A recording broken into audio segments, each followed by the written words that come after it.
le livre de 2 Thessaloniciens au chapitre 1, le verset 4. Amen. Aussi nous glorifions-nous de vous dans les églises de Dieu à cause de votre persévérance et de votre foi au milieu de toutes vos persécutions et des afflictions que vous avez à supporter. Aussi nous glorifions-nous de vous dans les églises de Dieu à cause de votre persévérance et de votre foi au milieu de toutes les persécutions et des afflictions que vous avez à supporter. Amen. Amen. Merci les chants, que la gloire revienne au Seigneur. Je sens que le micro a trop d'écho. Quand on parle, parfois il se pourrait qu'on ne m'entende pas bien. Si on peut s'arranger à régler ça, si ce n'est pas possible, on fera avec. Parce que cet écho peut empêcher aux autres d'entendre correctement. Amen. Gloire au Seigneur. Ce soir, j'aimerais simplement nous parler d'une chose que le Seigneur a mis dans mon cœur. Je ne sais pas quel thème donner ça, mais tu donneras un thème. Amen. J'ai été parmi ceux qui, pour la plupart, lorsque nous avons connu le Seigneur, nous avions cru et nous avons compris que quand tu rencontres le Seigneur, c'est-à-dire que ta vie, comme on dit, vie bonga. J'étais parmi ceux qui, pendant longtemps, étaient de ceux qui croyaient que dès que j'ai reçu Jésus, je ne peux plus vivre le malheur, je ne peux plus vivre la douleur, c'est-à-dire que tout va aller de grâce en grâce, de gloire en gloire. Mais en suivant le parcours, j'ai été très déçu de constater que ce que je croyais n'était pas exactement ce que je me disais. Amen. Qui a déjà été dans ce cas? Personne. Ah, ceux qui n'ont jamais été dedans, vraiment, vraiment, Dieu vous connaît, Dieu vous aime. Un véritable chrétien, c'est impossible qu'il puisse oser dire que depuis qu'il a connu le Seigneur, tout va bien. Tout va bien par la foi. Il faut faire la différence. Mais physiquement, là, mon gars, laisse tomber. Amen. Il y a une petite erreur qu'on doit rectifier, c'est que, je dirais une erreur, c'est moi qui pense. On est arrivé à un stade où, même quand ça ne va pas, tu dis à ton frère, non, tout va bien par la grâce de Dieu. Mais pourtant, après, la situation que tu passes, parfois, c'est cette situation qui te fait ôter la paix. Et qui te pousse même parfois à ne plus venir à l'église. Dieu peut-être pouvait t'aider au travers d'un frère ou au travers d'une sœur, mais comme on est très très spirituel, non frère, ça va par la foi. Alors qu'avant de venir, tu vas pleurer. Tout comme j'ai été déçu, j'aimerais décevoir un frère ce soir. J'aimerais décevoir une sœur ce soir. Recevoir Jésus ne veut pas dire que physiquement tout ira bien. Mais recevoir Jésus veut simplement dire que nous avons été délocalisés des ténèbres à la lumière. Recevoir Jésus veut simplement dire que nous avons été retrouvés acceptables devant le Seigneur. Recevoir Jésus nous permet d'entrer dans la reconnaissance de Dieu pour nous, la reconnaissance en tant que Père pour nous, ses enfants. Lorsque nous recevons Dieu, en fait, ou lorsque nous recevons Jésus, la vraie chose que Jésus apporte dans la vie d'un chrétien, ce n'est pas d'abord le matériel. Ce que Dieu apporte dans la vie du chrétien, c'est d'abord la foi aux choses d'en haut. Un véritable chrétien n'est pas celui quand il reçoit le Seigneur, s'attend à une couleur, s'attend à une maison en Vindou, s'attend à un gros contrat Eni. Mais un véritable chrétien, c'est celui lorsqu'il reçoit le Seigneur, il s'attend au royaume des cieux. Je crois que tu allais dire Amen. L'un des problèmes avec l'église d'aujourd'hui, c'est qu'on promet trop de choses aux gens qu'on ne peut donner. Au nom de Jésus-Christ. Aujourd'hui, même quand on va dans les campagnes d'évangélisation, c'est difficile de parler du salut. Souvent, vous entendrez, viens Jésus te donnera ce voyage.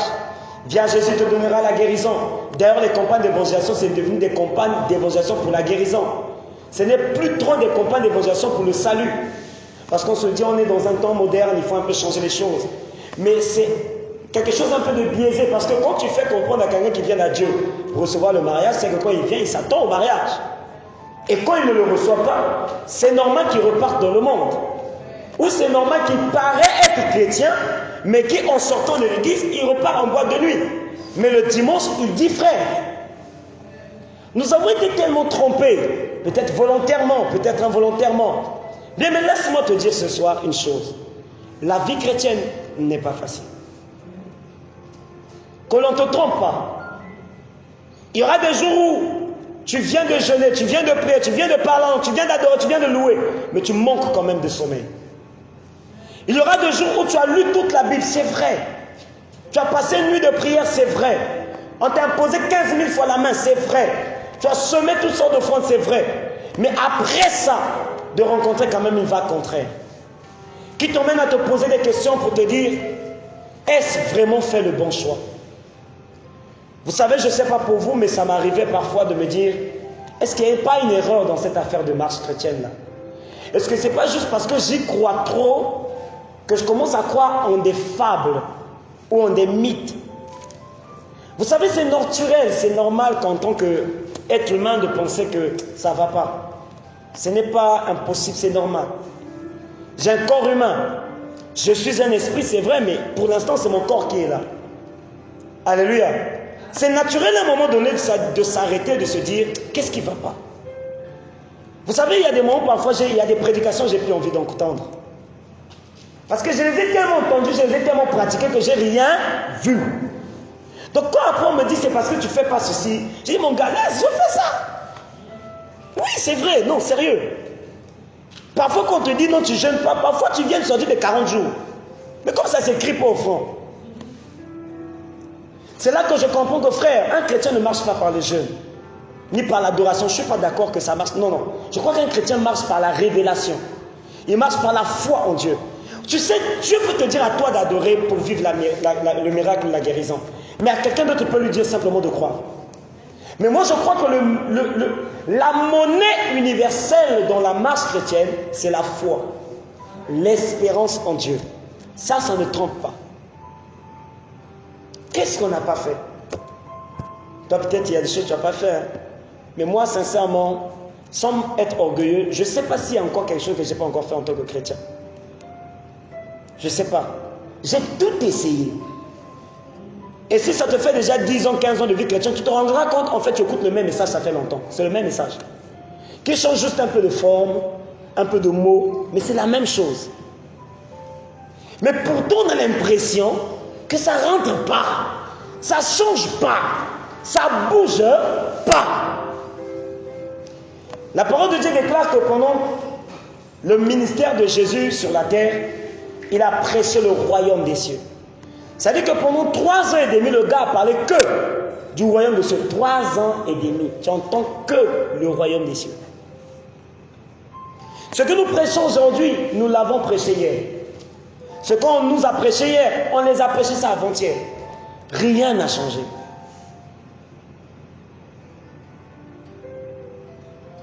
Rien n'a changé. J'aimerais dire à un frère et à une sœur, tant que tu vivras sur cette terre, et même je peux dire tant que tu es chrétien, tu auras des difficultés. En fait, le christianisme d'aujourd'hui, on nous a fait croire que quand tu es chrétien, tu dois être bien avec le président, très bien avec les ministres, tu dois être à côté des PDG. C'est faux. Le véritable chrétien, c'est celui qui est à côté du Saint-Esprit, qui est très bien avec Jésus, qui dialogue bien avec Dieu le Père. Et il n'y a aucun lien avec la terre, en principe. C'est parce que ceux qui nous dirigent aujourd'hui, 1, désirent eux-mêmes la terre, 2, veulent combler le besoin qu'on a dans le cœur. Mais en réalité, la foi est basée pas en les choses matérielles, mais en des choses spirituelles. Voilà pourquoi j'aimerais te dire, l'un des mots que tu devras comprendre, c'est que la vie chrétienne, c'est une vie de sacrifice. Si tu n'acceptes pas le sacrifice dans ta vie chrétienne, tu arrêteras en chemin. La vie chrétienne, à un moment donné, c'est d'accepter que ton frère qui n'est pas chrétien, qui est païen, qu'il soit milliardaire et toi, tu sois pauvre, physiquement. Tu as commencé à prier depuis des années. Ils se sont même moqués de toi depuis des années. Ils ont commencé même à prospérer. Toi, la même Bible de toutes les années. Tu es au même niveau. Waouh. C'est difficile, hein? Paul a dit, ce qui était pour moi comme un gain, je le regarde comme de la boue. Quand vous lisez la Bible, vous regardez le Nouveau Testament, par exemple, les Paul, les Pierre, ils étaient arrivés à une dimension où les choses matérielles paraissaient moins utiles. Ils avaient un seul désir, c'est de vite quitter la terre. De vite quitter ce corps-là.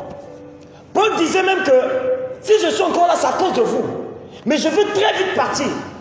Combien de nous voulons partir? Nombreux même on retarde même la venue du Seigneur. On dit non Seigneur, il faut attendre. J'ai encore des choses à régler. Bien, mais la vie chrétienne, ce n'est pas la promesse d'un lendemain physique meilleur. Mais c'est la promesse d'un lendemain spirituel meilleur.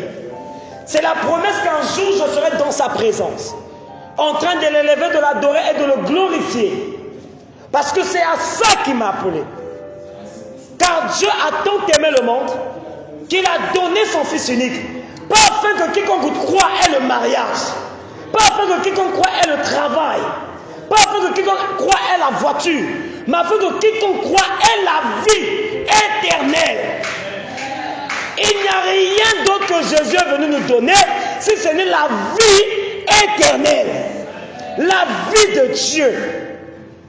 C'est pourquoi j'aimerais dire à un frère, à une soeur, si du moins tu as Christ en toi, garde la foi, bénis Dieu.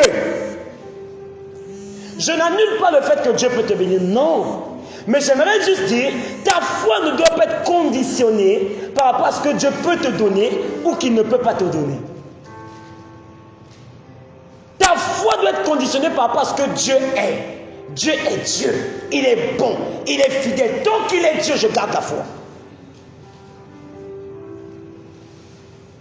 Nombreux nous remplissons l'église, ce n'est pas pour Dieu. C'est faux. Sinon, on ne quitterait jamais l'église. Nombreux on vient à l'église, ce n'est pas pour Dieu. Sinon, on ne choisirait pas le jour de venir. Sinon, on ne ferait pas le culte parce qu'un tel m'a mal parlé. Si un tel t'a mal parlé, c'est pour ça que tu fais l'église. Ça veut dire que tu venais à l'église pour un tel. Tu ne venais pas à l'église pour Dieu. Parce que si je viens pour Dieu et qu'un tel m'a mal parlé, ce n'est pas Dieu qui m'a mal parlé. Alléluia. Alors pourquoi je quitte l'église de Dieu à cause de X? Ça veut dire que je venais à cause de X. Que Dieu nous fasse grâce. S'il y a des mots que tu connaîtras toujours dans ta marche en tant que chrétien, c'est le sacrifice. La vie chrétienne, c'est le sacrifice. Aucun chrétien ne peut aller loin s'il ne connaît pas le sacrifice. Aucun chrétien ne peut espérer aller loin s'il ne connaît pas le sacrifice.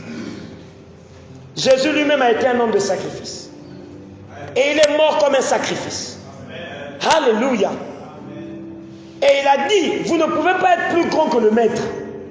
Si moi je suis passé par là, c'est un terrain obligatoire pour tout le monde. Il n'y a pas non, moi Jésus, je suis trop fragile. Maman, fragilité, il a dit, si moi le bois vert, on m'a fait ça. Combien de fois présentez-vous? Il a même dit, si on vous aime à cause de l'évôque, non, ça veut dire que vous n'êtes pas de Dieu, vous êtes de Satan. Vous êtes de leur monde. Il dit, mais aimez lorsqu'on vous persécute pour la cause de l'évangile. Frère, en principe, lorsqu'on te persécute, tu dois être heureux. La Bible dit que quand les pères, on les chicotait, ils dansaient de joie. J'ai même l'impression qu'il disait parfois, ajoute encore. La vie chrétienne ne promet pas les biens matériels. La vie chrétienne ne promet pas les hectares, les humeurs. Non, mais le royaume. Il est préférable d'espérer en Dieu que d'espérer en une voiture. Je te le promets, tu vas subir. Je te l'assure. Sauf si tu meurs demain. Même en mourant là, tu vas souffrir. C'est une réalité que l'Église veut enlever. C'est vrai et c'est purement vrai. Je t'assure. Dès que tu reçois le Seigneur, c'est même parfois là où tout commence à tomber. Hein. Tu paraissais même mieux avant. Et c'est ce qui fait que parfois certains se disent, j'ai déjà donné ma vie à Dieu. Il a envie de reculer, mais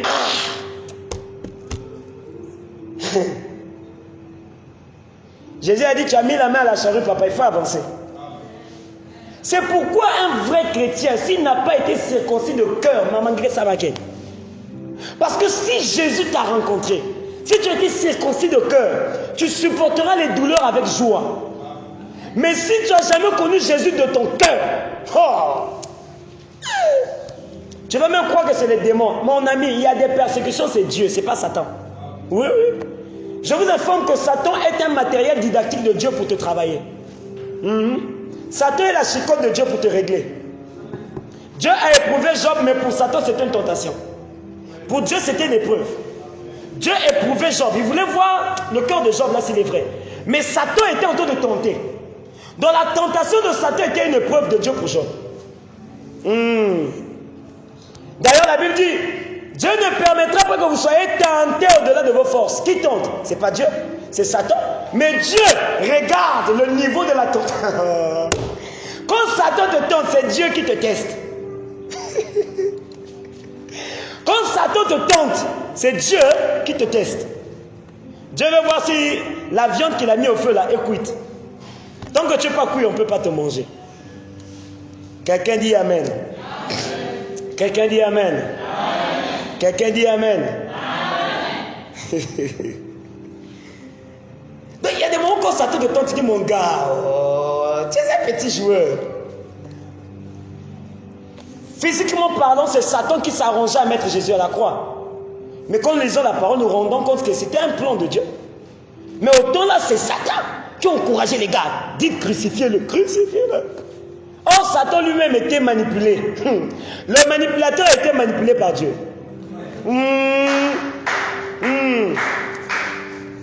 Amen. Amen. Amen. Tu n'es pas maudit. Tu n'es pas maudite, hein?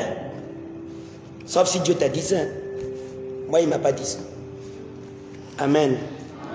Le texte que nous avons lu ici, Paul est en train de se glorifier de ce que ceux de Thessalonique, les Thessaloniciens sont en train de supporter les tribulations.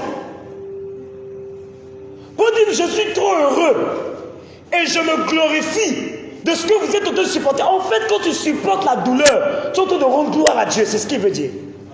C'est-à-dire, lorsque je pleure dans la douleur, lorsque je dis j'en ai marre, j'en peux plus, je suis en train de dénigrer Dieu. Je prouve à Dieu que je n'ai pas la foi. C'est ce que ça veut dire. Que des plaintes, que des plaintes, que des plaintes, que des plaintes, que des plaintes. À quel moment nous allons nous réjouir? Non, frère, j'attends d'avoir ma maison. Ah, frère, mais il y en a plusieurs qui ont la maison et n'ont pas la paix. Non, j'attends de voyager. Tu sais le nombre de personnes qui ont voyagé qui jusqu'aujourd'hui n'ont pas la paix. Non, j'attends d'avoir un travail. Mais il y a certains qui ont eu le travail là, mais c'est là que la vie a commencé à capoter. Pourquoi aimer Dieu par rapport à un besoin matériel? Pourquoi aimer Dieu parce qu'il y a telle chose que je vais avoir? Voilà pourquoi il y a certains, Dieu ne se permet pas déjà de donner. Parce que s'il donne, on va te rater. On va te se saluer maintenant ce mot de frère, shalom. Tu oublieras même le nom de l'église. Oui, Dieu nous connaît mieux que nous. Hein. Vous savez, tant que tu n'as pas eu ce que tu crois que tu dois avoir là, tu ne sais pas quelles sont les persécutions de la chose. Hein, la première fois que moi j'ai touché à 3 millions, mon frère, yes, le jeune frère Hérin. C'était que 3 millions. 3, c'est petit, c'est trop bas. Mais frère, Jourina. Mais quand tu as 10 000 là, oh Seigneur, oh je peux, Seigneur. Seigneur, donne-moi. Mon gars, même la bénédiction a ses persécutions. Hein? Même la bénédiction a ses persécutions. D'ailleurs, la parole de Dieu déclare, même quand Dieu vous bénira au centuple, il dit avec des tribulations. Ils donneront au centuple, mais avec des tribulations. La persécution, les douleurs, les tribulations sont le parcours du chrétien. Aussi nous nous glorifions de vous dans les églises de Dieu à cause de votre persévérance et de votre foi au milieu de toutes vos persécutions et afflictions que vous supportez. Paul dit ici, on est conscient que c'est la douleur qui existe. Paul ne nie pas, il ne nie pas que la persécution existe. Ils étaient en train de vivre des temps difficiles. Mais Paul dit ici, je suis étonné que vous avez toujours la foi.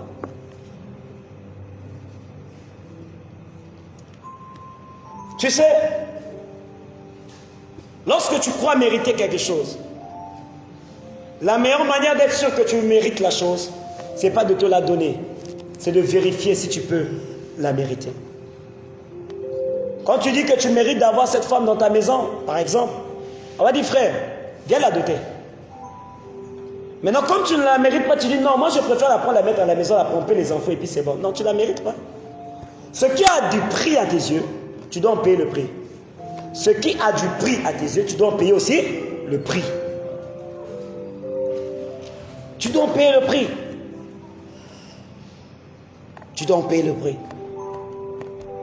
Tu crois que tu peux avoir cette bénédiction? Dieu parfois va se permettre d'envoyer la douleur. Dieu parfois va se permettre d'envoyer les tests. Ce n'est pas toujours facile, hein? Il veut vérifier, être sûr que tu mérites cette bénédiction. Que tu n'es pas dans l'erreur. Nous sommes trop maintenant des églises remplies des gens qui attendent que les bénédictions. Mais on peut pas te dire tu es béni, sois béni, et le mariage. Après tout, c'est une parole. Mais il faut maintenant la matérialisation de cette parole. Je ne sais pas combien de fois j'ai entendu cette parole.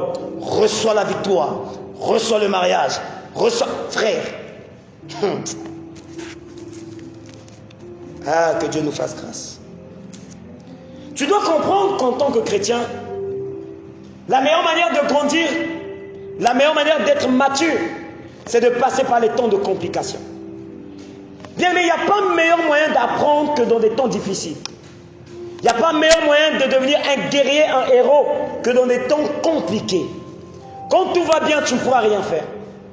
Quand ça ne va pas, ça te permet de travailler ta pensée. Ça te permet de réfléchir au-delà de ce que tu vois. Et de trouver le miel caché dans le rocher. Mais lorsque tout est facile, ça sera impossible que de toi sorte un roi. C'est souvent dans les moments difficiles que sortent les plus grands.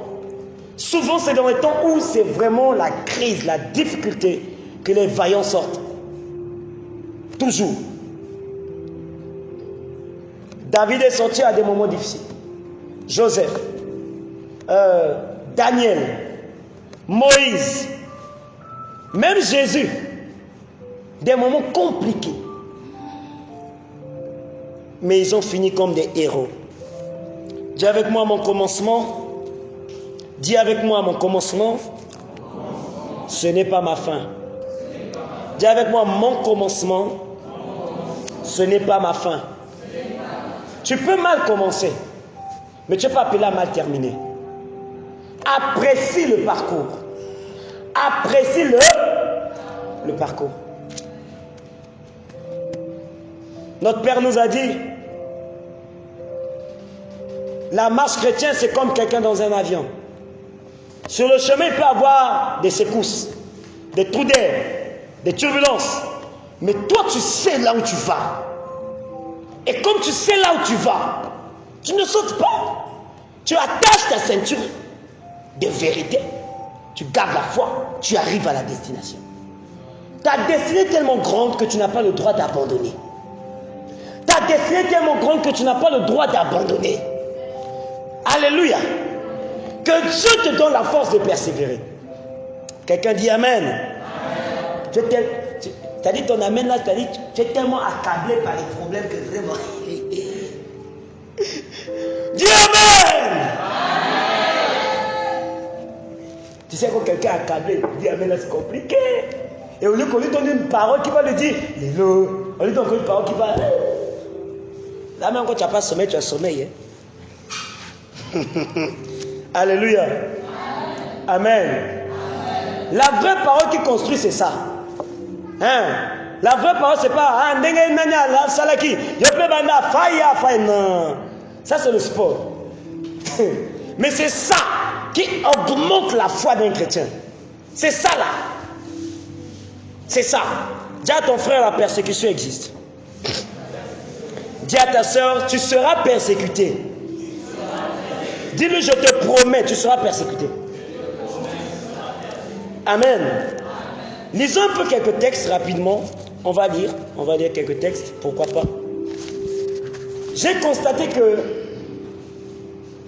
s'il y a des mots qui se répètent beaucoup en tant que chrétien, il y a le sacrifice, je disais, il y a la persévérance, il y a la foi. C'est des mots qui vraiment, il y a la patience. Ça revient toujours. Un chrétien doit apprendre le sacrifice. Il doit apprendre à persévérer. Il doit apprendre à toujours garder la foi. On va lire quelques textes. Allons sur Romains chapitre 5 rapidement. Romains chapitre 5. Je vais prendre le verset 3, pourquoi pas. Le verset 3.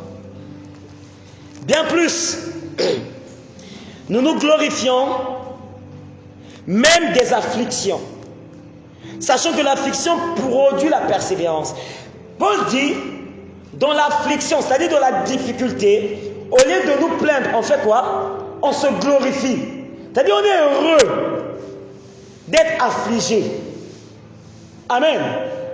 Dieu dit ici, dans la douleur, il faut s'endiailler. Il faut être content même. Vous savez, plus que la douleur est intense et immense, plus que ta bénédiction sera glorieuse. Tu crois pas, hein? Voilà pourquoi tu ne dis pas Amen. Il dit, sachant que l'affliction produit la persévérance. Il est en train de dire ici, en principe, quand tu vis des difficultés, ça doit te pousser à faire quoi? À persévérer. Les chrétiens, quand il a la douleur, ça le pousse à abandonner. Mais le chrétien d'hier, le chrétien de Paul, quand il était dans la douleur, ça l'encourageait à continuer la marche pour le Seigneur. Tu viens mardi, tu pries 10 000 mézimana. Tu viens vendredi, tu pries 30 000 mézimana. Tu viens dimanche, tu pries. Ah, Seigneur, vraiment, je préfère abandonner parce que là. Il dit persévérance. Beaucoup de chrétiens de ce temps-là ont perdu des maisons. Beaucoup de chrétiens de ce temps-là ont perdu des familles. Beaucoup de chrétiens de ce temps-là ont perdu même leur job. Mais c'est bizarre. Plus qu'ils vivaient la douleur, c'est comme si c'était un carburant qui les poussait à continuer. C'est comme s'il y avait un tungol, quoi.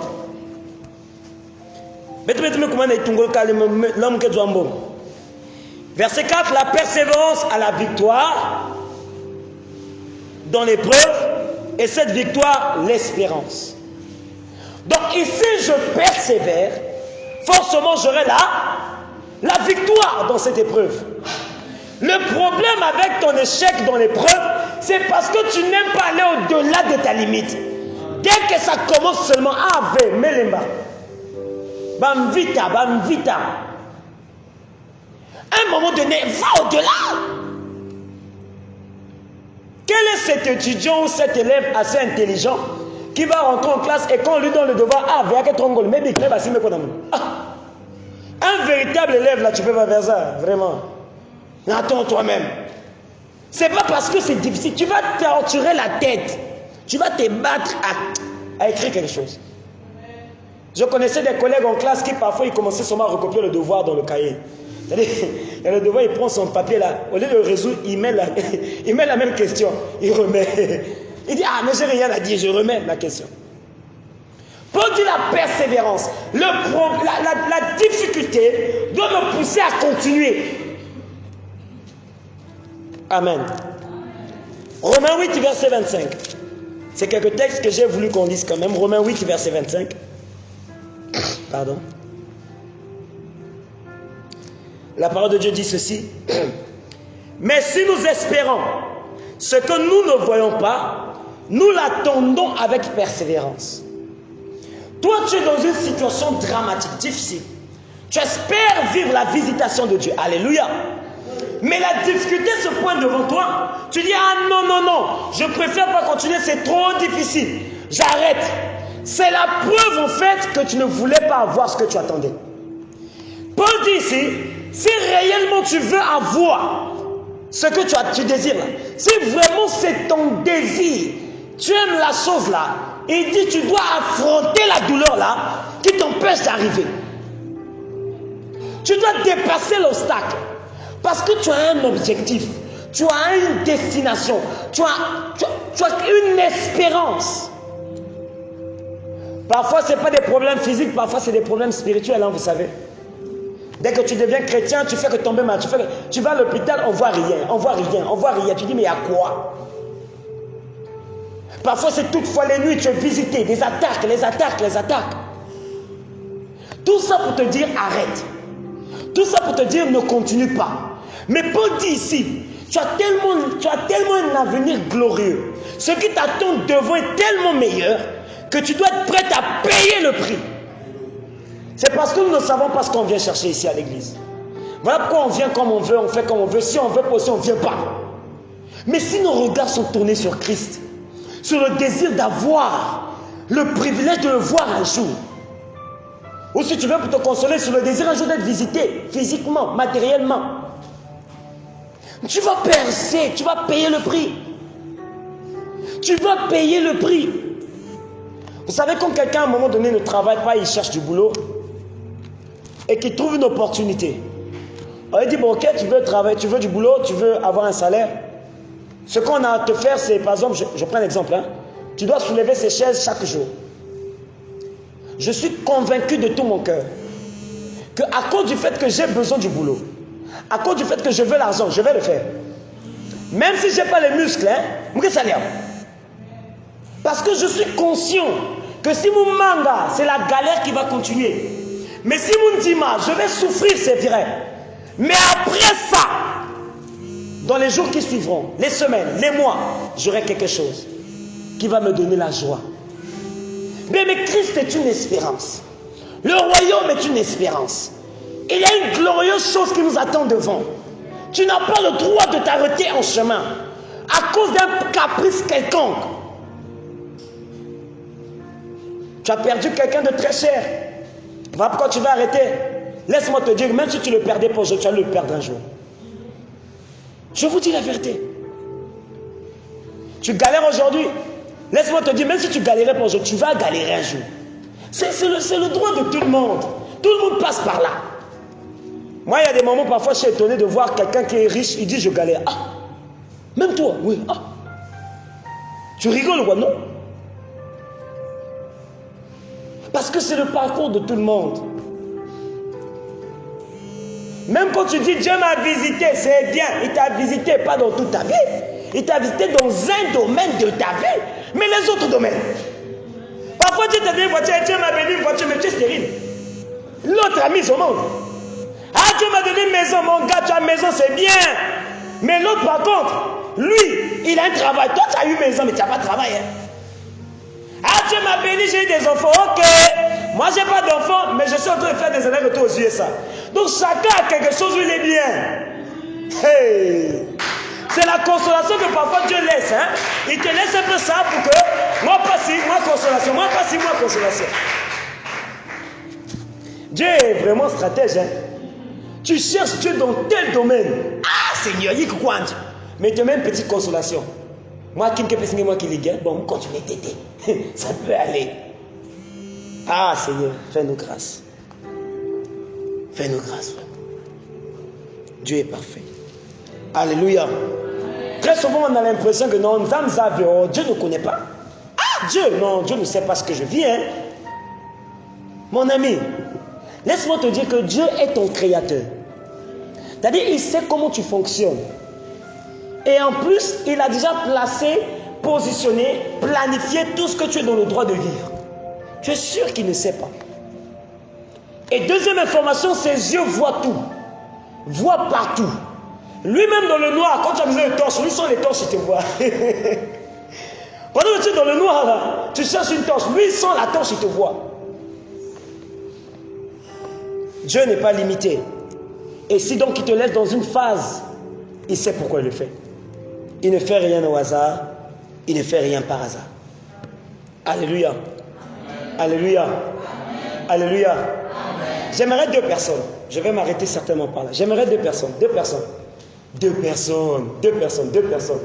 Ah, même là où il y a un peu de gens comme ça, vous avez peur. Deux personnes.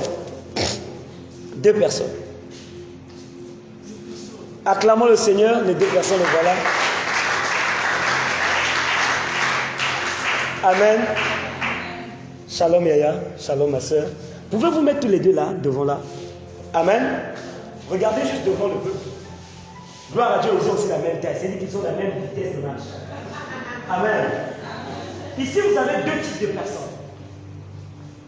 Là, c'est le sœur Ruth, ici, c'est le frère Roger. Nous allons faire un exercice. Alors, la sœur Ruth, quand c'est toi la femme, on va te favoriser. Fais un tour jusqu'à la porte et reviens. Que tu cours, tu marches, tout ce que tu veux, le vas et reviens. Il ne faut pas partir. Hein.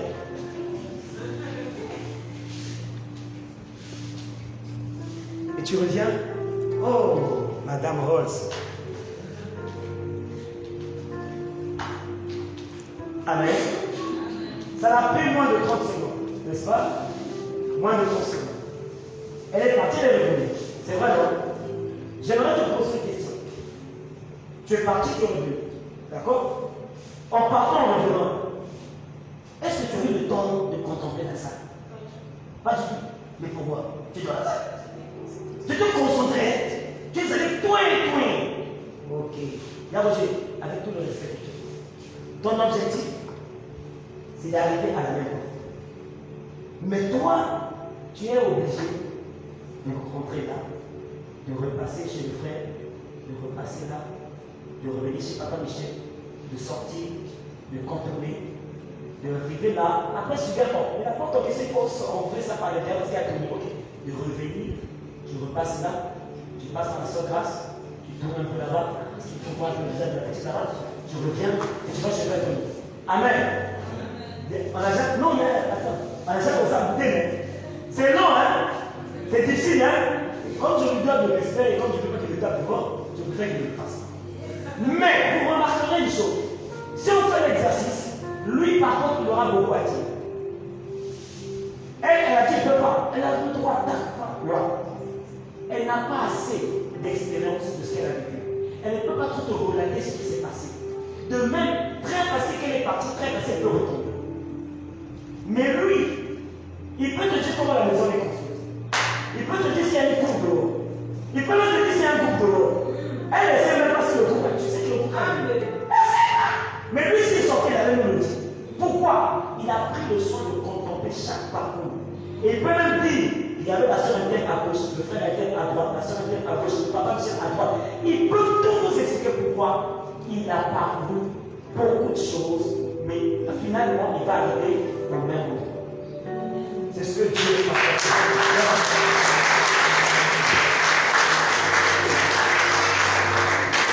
Le chemin est long, c'est vrai.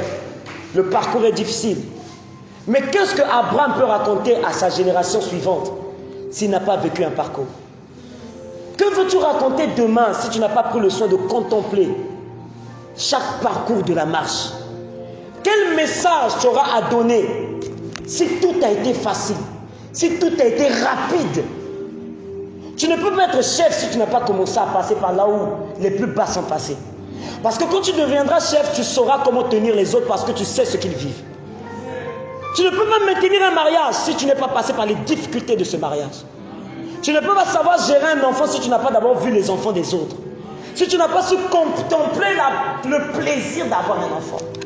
Mais j'aimerais terminer en te disant, Dieu parfois te permet d'attendre et de vivre tout ça parce qu'il veut rendre ton CV spirituel glorieux. Il veut te donner un espoir, une histoire, que tu aies toi aussi ton livre de vie, que toi aussi tu aies à raconter une histoire.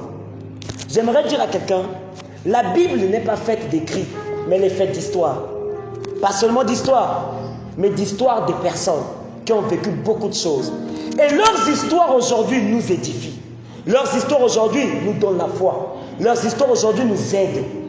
Alléluia. Parce qu'ils ont vécu une histoire. Aujourd'hui, si on peut entendre Papa Michel, Papa Herman, l'ancien Enoch et les autres, c'est parce qu'ils ont vécu une histoire. Et quand ils peuvent se tenir ici nous parler, ils savent ce qu'est la vie chrétienne. Aujourd'hui, on parle de la vie chrétienne.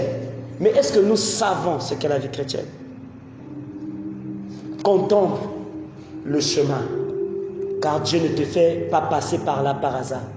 Prends le soin de prendre les leçons de là où tu es au jour moment. Parce que quand tu vas dépasser cette étape-là, tu ne reviendras plus là. Si Dieu te permet d'arriver à Guérard, prends le temps de comprendre pourquoi.